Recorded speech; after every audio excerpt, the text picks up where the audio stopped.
Hi, my name is Kirk Kimpton, and I'm from ResponsiBid, and I'm excited to show you a brand new feature that we just rolled out into ResponsiBid, and that is the new multi-user functionality. So the first thing I'm going to do is show you where to find it. Just go into your settings, go to your company profile, and when you get there, you'll see there's a new accordion called Company Users. So we went ahead and open that up, and you'll notice that when you go in the first time, you'll notice that really the only person there is just going to be you, and you'll be able to begin adding users. Of course, you can see there's two different kinds of users. There's administrators and there's sub-users. So let's go ahead and try this out. Let's add a new user. For our purposes, we're going to go ahead and pretend that the user we're adding is somebody who is going to be maybe in charge of marketing, and just because that's kind of an interesting, totally different kind of job that would require weird permissions. So someone from marketing would probably need to have a little bit of access to the form builder for lead sources and things like that.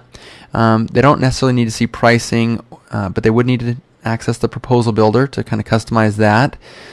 They would need to be able to access I don't think they would need the package builder in my case, but let's give them access to the company's profile so they can add imagery and stuff like that. And we'll allow them to use the follow-up builder for imagery, and actually they should edit labels just so they can have access to all verbiage. And let's say they can look at webinars, and they don't need a notification email or any of this stuff. So I'm going to go ahead and add that person. Now the username has to be an email address. And then for their password, I'll just say 123 test. And we'll make them a sub-user, because if they're an administrator, when I flip them to administrator, you'll notice that they have access to everything, plus they'll get notification emails after every bid is submitted. So I'm going to keep this person a sub-user, and I'm going to give them the first name of test user. Go ahead and add this user. And now this time when we look in the company users, you'll notice that there is a new sub-user called test user, and we can edit their permissions if we need to. So we can give access to this or not, or whatever.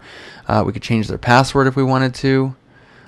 So you have quite a bit of control. But now when this user logs in, they won't have access, or they won't even see the areas that we didn't give them permission to access. And of course, if we want to make another administrator, it just goes without saying they would have the same permissions that any other administrator would have.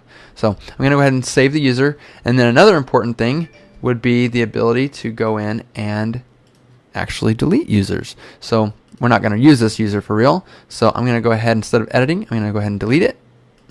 And that user is gone. They have no more access to it. So that's how the new users area works, and it'll be great for, especially as your company continues to grow, to make the application even more simple for the people who are only going to need to access certain parts of the application.